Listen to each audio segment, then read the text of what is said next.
ನಮಸ್ತೆ, ನಿಧಿ ಅಡುಗೆಗೆ ನಿಮಗೆಲ್ಲರಿಗೂ ಸ್ವಾಗತ. ಇವತ್ತು ಚೆಟ್ಟಿನಾಡ್ ಸ್ಟೈಲ್ ಫಿಶ್ ರೆಸಿಪಿ ಜೊತೆಗೆ ಬಂದಿದ್ದೇನೆ. ಈ ಫಿಶ್ ಕರಿ ಇದೆಯಲ್ಲ, ಸಿಂಪಲ್ ಹಾಗೂ ತುಂಬ ಟೇಸ್ಟಿ ಆಗ್ತದೆ.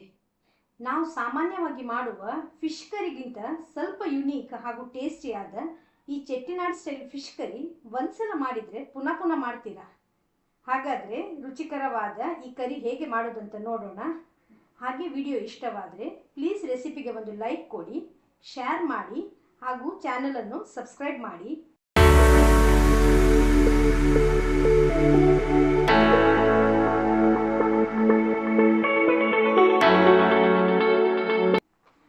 ಮೊದಲಿಗೆ ಒಂದು ಪ್ಯಾನಲ್ಲಿ 2 ಸ್ಪೂನಷ್ಟು ಎಣ್ಣೆಯನ್ನು ಸೇರಿಸುವ ಹಾಗೂ ಗ್ಯಾಸಿದು ಫ್ಲೇಮನ್ನು ಆನ್ ಮಾಡುವ. ಇದರಲ್ಲಿ ಬಿಸಿಯಾದ ತಕ್ಷಣ ಇದರಲ್ಲಿ ಒಂದು 10 ಬೆಳ್ಳುಳ್ಳಿ ಬೀಜವನ್ನು ಸೇರಿಸಿ ಒಂದು ಅರ್ಧ ನಿಮಿಷಗಳ ಕಾಲ ಹುರಿಬೇಕು. ಸ್ವಲ್ಪ ಲೈಟಾಗಿ ಇದರದ್ದು ಕಲರ್ ಚೇಂಜ್ ಆದ ಮೇಲೆ ಇದರಲ್ಲಿ ಒಂದು 15ರಿಂದ 20 ಸಾಂಬಾರು ನೀರುಳ್ಳಿಯನ್ನು ಸೇರಿಸುವ. ಸಾಂಬಾರು ನೀರುಳ್ಳಿ ಇದೆಯಲ್ಲ, ಈ ಕರಿಗೆ ಒಳ್ಳೆ ಟೇಸ್ಟ್ ಕೊಡ್ತದೆ. ಇದನ್ನು ಸಹ ಎಣ್ಣೆಯಲ್ಲೇ ಫ್ರೈ ಮಾಡುವ. ನೀರುಳ್ಳಿ ಇಲ್ಲಿ 1 ನಿಮಿಷ ಫ್ರೈ ಆಗಿದೆ. ಈಗ ಇದರಲ್ಲಿ ಒಂದು ಅರ್ಧ ಸ್ಪೂನಷ್ಟು ಜೀರಿಗೆ, ಒಂದು 10 ಮೆಂತೆಕಾಳು, 20ರಿಂದ 25 ಕಾಳು ಮೆಣಸು, 2 ಸ್ಪೂನಷ್ಟು ಕೊತ್ತಂಬರಿ ಬೀಜ ಸೇರಿಸಿ ಹುರಿಯುವ. ಚೆನ್ನಾಗಿ ಕೆಂಪಗೆ ಇದು ಫ್ರೈ ಆಗಬೇಕು. ಹಾಕಿದ ಸ್ಪೈಸಸ್ ಈ ಥರದಲ್ಲಿ ಕೆಂಪಗೆ ಫ್ರೈ ಆಗಿ ಘಮ ಬರಬೇಕು. ಈಗ ಇದರಲ್ಲಿ ಒಂದು 10ರಿಂದ 15 ಕರಿಬೇವಿನ ಎಲೆಯನ್ನು ಸಹ ಸೇರಿಸುವ. ಕರಿಬೇವಿನ ಎಲೆ ಸಹ ಫ್ರೈ ಆಗಿ ಕ್ರಿಸ್ಪ್ ಆಗಬೇಕು. ಇವೆಲ್ಲ ಚೆನ್ನಾಗಿ ಫ್ರೈ ಆದ ನಂತರ ಇದರಲ್ಲಿ ಒಂದು 4 ದೊಡ್ಡ ಸ್ಪೂನಷ್ಟು ತೆಂಗಿನ ತುರಿಯನ್ನು ಸೇರಿಸುವ. 1-2 ನಿಮಿಷಗಳ ಕಾಲ ಇದನ್ನು ಹುರಿಬೇಕು. ಹಾಕಿದ ಸಾಮಗ್ರಿ ಚೆನ್ನಾಗಿ ಫ್ರೈ ಆಗಿದೆ. ಒಟ್ಟಿಗೆ ಇವೆಲ್ಲವನ್ನು ಒಂದು 4ರಿಂದ 5 ನಿಮಿಷಗಳ ಕಾಲ ಮೀಡಿಯಂ ಫ್ಲೇಮಲ್ಲಿ ಫ್ರೈ ಮಾಡಿದ್ದೇನೆ. ಇಷ್ಟಾಗುವಾಗ ಫ್ಲೇಮನ್ನು ಆಫ್ ಮಾಡುವ. ಫ್ಲೇಮ್ ಆಫ್ ಮಾಡಿ ಆದ ನಂತರ ಇದರಲ್ಲಿ 1 ಸ್ಪೂನಷ್ಟು ಅಚ್ಚ ಖಾರದ ಹುಡಿ ಹಾಗೂ ಸ್ವಲ್ಪ ಅರಶಿನ ಹುಡಿಯನ್ನು ಸಹ ಸೇರಿಸುವ. ತವಾ ಬಿಸಿಯಾಗಿಯೇ ಇರುವುದರಿಂದ ಒಂದ್ಸಲ ಈ ಸಾಮಗ್ರಿಗಳ ಜೊತೆಗೆ ಇವೆಲ್ಲವನ್ನು ಫ್ರೈ ಮಾಡುವ. ಇದು ತಣಿದ ನಂತರ ಮಿಕ್ಸಿ ಜಾರಲ್ಲಿ ಸೇರಿಸಿ ನೀರು ಹಾಕಿ ಮಸಾಲೆಯನ್ನು ಗ್ರೈಂಡ್ ಮಾಡಬೇಕು. ಮಸಾಲೆ ಇದೆಲ್ಲ ನುಣ್ಣಗೆ ಗ್ರೈಂಡ್ ಆಗಬೇಕು. ನೆಕ್ಸ್ಟ್ ಈಗ ನೋಡಿ, ಒಂದು ಮಣ್ಣಿನ ಪಾತ್ರೆಯಲ್ಲಿ ಇಲ್ಲಿ ಗ್ಯಾಸಲ್ಲಿ ಇಟ್ಟಿದ್ದೇನೆ.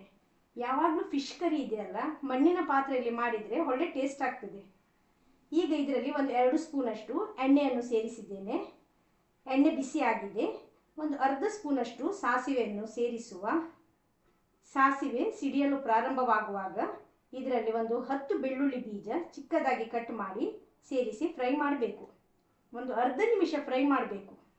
ಈಗ 1 ನೀರುಳ್ಳಿಯನ್ನು ಚಿಕ್ಕದಾಗಿ ಕಟ್ ಮಾಡಿದ್ದು ಸೇರಿಸಿ ಅದನ್ನು ಸಹ ಫ್ರೈ ಮಾಡುವ. ಇದರ ಜೊತೆಗೆ 2 ಸೀಳಿದ ಕಾಯಿ ಮೆಣಸು, ಒಂದು 10 ಕರಿಬೇವಿನ ಎಲೆಯನ್ನು ಸೇರಿಸಿ ಅದನ್ನು ಸಹ ಹುರಿಬೇಕು. ನೀರುಳ್ಳಿ ಒಳ್ಳೆ ಫ್ರೈ ಆಗಬೇಕು. ಸ್ವಲ್ಪ ಕಲರ್ ಸಹ ಇದರದ್ದು ಚೇಂಜ್ ಆಗಬೇಕು. ಅಷ್ಟು ಹೊತ್ತು ನಾವು ಫ್ರೈ ಮಾಡಬೇಕು. ನೋಡಿ, ನೀರುಳ್ಳಿ ಸ್ವಲ್ಪ ಕಲರ್ ಇಲ್ಲಿ ಚೇಂಜ್ ಆಗಿದೆ. ಈಗ ಇದರಲ್ಲಿ 1 ದೊಡ್ಡ ಟೊಮೆಟೊವನ್ನು ಚಿಕ್ಕದಾಗಿ ಕಟ್ ಮಾಡಿ ಸೇರಿಸುವ. ಅದನ್ನು ಸಹ ಈ ನೀರುಳ್ಳಿ ಜೊತೆಗೆ ಫ್ರೈ ಮಾಡಬೇಕು. ಟೊಮೆಟೊ 1-2 ನಿಮಿಷ ಹುರಿದಾದ ಮೇಲೆ ನಾವು ರುಬ್ಬಿಟ್ಟ ಮಸಾಲೆ ಇದೆಯಲ್ಲ, ಅದನ್ನು ಸೇರಿಸುವ. ಮಸಾಲೆ ಜೊತೆಗೆ ಒಂದು ಅರ್ಧ ಲಿಂಬೆ ಗಾತ್ರದ ಹುಳಿಯ ರಸವನ್ನು ಇಲ್ಲಿ ತೆಗೆದಿಟ್ಟಿದ್ದೇನೆ, ಅದನ್ನು ಸಹ ಸೇರಿಸಿ ಮಿಕ್ಸ್ ಮಾಡುವ. ಮಸಾಲೆ ಜೊತೆಗೆ ಇವೆಲ್ಲ ಬೆರೆತ ಮೇಲೆ ಇದರಲ್ಲಿ 1.5 ಕಪ್ಪಷ್ಟು ನೀರನ್ನು ಸಹ ಸೇರಿಸ್ತಾ ಇದ್ದೇನೆ. ರುಚಿಗೆ ಉಪ್ಪು ಸೇರಿಸಿ ಒಂದ್ಸಲ ಮಿಕ್ಸ್ ಮಾಡುವ ಹಾಗೂ ಕುದಿಸುವ. ಮಸಾಲೆಗೆ ಚೆನ್ನಾಗಿ ಕುದಿ ಬರಬೇಕು. ಈಗ ನೋಡಿ, ಒಂದು 3-4 ನಿಮಿಷದಲ್ಲಿ ಮಸಾಲೆಗೆ ಒಳ್ಳೆ ಕುದಿ ಬರಲು ಪ್ರಾರಂಭವಾಗಿದೆ. ಇದಕ್ಕೆ ನಾನಿಲ್ಲಿ 8 ಬಂಗುಡೆ ಮೀನನ್ನು ಸೇರಿಸ್ತಾ ಇದ್ದೇನೆ. ಮೀನನ್ನು ಕಟ್ ಮಾಡಿ ಕ್ಲೀನ್ ಮಾಡಿ ಈ ಥರದಲ್ಲಿ ಕಟ್ಸ್ ಹಾಕಿದ್ದೇನೆ. ಇದನ್ನು ಹಿಡಿಯಾಗಿ ಸೇರಿಸ್ತಾ ಇದ್ದೇನೆ. ಮೀನನ್ನು ಸೇರಿಸಿ ಆದ ನಂತರ ಫ್ಲೇಮ್ ಮೀಡಿಯಮಲ್ಲೇ ಇರಲಿ. ಮೀಡಿಯಂ ಫ್ಲೇಮಲ್ಲೇ ಇದನ್ನು ಸ್ವಲ್ಪ ಹೊತ್ತು ಕುದಿಸಬೇಕು. ಮಧ್ಯ ಮಧ್ಯದಲ್ಲಿ ಸೌಟ್ ಹಾಕಬಾರ್ದು. ಈ ಥರ 2 ಬದಿ ಹಿಡಿದು ಪಾತ್ರೆಯನ್ನು ಈ ಥರದಲ್ಲಿ ಅಲ್ಲಾಡಿಸಿ ಮಸಾಲೆ ಹಾಗೂ ಮೀನನ್ನು ಮಿಕ್ಸ್ ಮಾಡಬೇಕು. ಇಲ್ಲಿ ಒಂದು 4 ನಿಮಿಷಗಳ ಕಾಲ ಮೀಡಿಯಂ ಫ್ಲೇಮಲ್ಲಿ ಬೇಯಿಸಿದ್ದು ಆಗಿದೆ. ಒಳ್ಳೆ ಕುದಿ ಬರ್ತಾ ಇದೆ. ಮಸಾಲೆ ಮೀನು ಸೇರಿ ಒಳ್ಳೆ ಗಮಸ ಬರ್ತಾ ಇದೆ. ಇಷ್ಟಾಗುವಾಗ ಫ್ಲೇಮನ್ನು ಆಫ್ ಮಾಡುವ. ನೀವು ಬೇರೆ ಮೀನನ್ನು ಬಳಸಿ ಇದೇ ಮಸಾಲೆ ಹಾಕಿ ಕರಿ ಮಾಡಬಹುದು. ಈಗ ನೋಡಿ, ಚೆಟ್ಟಿನಾಡ್ ಸ್ಪೆಷಲ್ ಮೀನಿನ ಕರಿ ರೆಡಿಯಾಗಿದೆ. ತುಂಬ ಟೇಸ್ಟಿ ಆಗ್ತದೆ. ನೀವು ಇದನ್ನು ಅನ್ನ, ದೋಸೆ, ಮುದ್ದೆ ಜೊತೆಗೆ ಸರ್ವ್ ಮಾಡ್ಬೋದು. ಯಾವಾಗಲೂ ಫಿಶ್ ಕರಿ ಇದೆ ಅಲ್ಲ, ಹಿಂದಿನ ದಿನ ಮಾಡಿ ನೆಕ್ಸ್ಟ್ ಡೇ ಸರ್ವ್ ಮಾಡಬೇಕು. ಉಪ್ಪು ಖಾರ ಹುಳಿ ಸೇರಿ ಒಳ್ಳೆ ಟೇಸ್ಟ್ ಆಗ್ತದೆ. ಅದರಲ್ಲಿ ಸಹ ಮಣ್ಣಿನ ಪಾತ್ರೆಯಲ್ಲಿ ಮಾಡಿದರೆ ಟೇಸ್ಟ್ ಇದೆಯಲ್ಲ ಸೂಪರ್ ಆಗ್ತದೆ. ಸೊ ಇವತ್ತಿನ ಈ ಫಿಶ್ ಕರಿ ರೆಸಿಪಿ ಇಷ್ಟವಾದರೆ ಪ್ಲೀಸ್ ಲೈಕ್ ಮಾಡಿ, ಶೇರ್ ಮಾಡಿ ಹಾಗೂ ಸಬ್ಸ್ಕ್ರೈಬ್ ಮಾಡುವುದನ್ನು ಮರಿಬೇಡಿ. ಮತ್ತೊಂದು ಹೊಸ ರುಚಿ ಜೊತೆಗೆ ಇನ್ನೊಮ್ಮೆ ಸಿಗೋಣ. ಧನ್ಯವಾದಗಳು.